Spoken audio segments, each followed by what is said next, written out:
Binomial തിയറത്തിൽ ഒരു കിടിലൻ ചോദ്യം നോക്കിക്കോ, വൺ വേർഡ് ആയിട്ട് സ്ഥിരമായിട്ട് ചോദിക്കാറുള്ളതാണ്. A plus B whole raise to എന്നിൻ്റെ എക്സ്പാൻഷനിൽ എത്ര ടേം ഉണ്ടാവും എന്നുള്ളത്.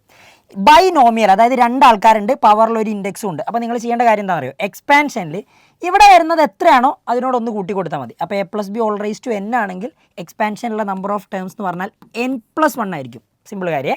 അങ്ങനെയാണ് ഈ ഒരു ചോദ്യം നോക്ക്. Number of terms in the expansion of 2 - x whole raise to 5. ഇവിടുത്തെ ഇൻഡെക്സ് എത്ര, അതായത് പവറിലുള്ള നമ്പർ എത്രയാണ്, 5. അപ്പോൾ ഇതിൻ്റെ എക്സ്പാൻഷനിൽ എത്ര ആൾക്കാരുണ്ടാവും, 5 + 1 6. അതായത് എക്സ്പാൻഷനിൽ 6 ടേംസ് ഉണ്ടാവും. സിമ്പിൾ. ആൻഡ് അടുത്ത ക്വസ്റ്റ്യൻ നോക്കിക്കോ.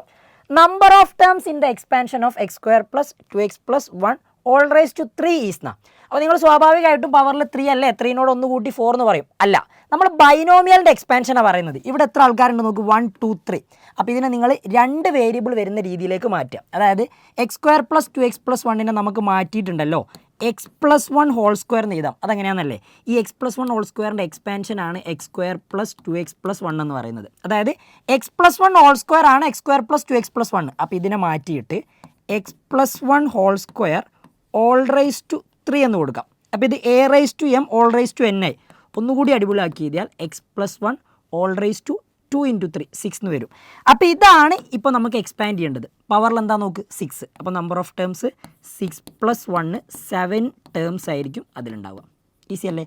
അങ്ങനെയാണെങ്കിൽ ഈ ഒരു ചോദ്യത്തിൻ്റെ ആൻസർ നിങ്ങൾ ഇപ്പോൾ തന്നെ കമൻറ്റ് ചെയ്തോ. ഇതേപോലുള്ള കൂടുതൽ ചോദ്യങ്ങൾ കിട്ടാൻ വേണ്ടിയിട്ട് ഈ ഒരു ചാനൽ ഇപ്പോൾ തന്നെ ഫോളോ ചെയ്തോ.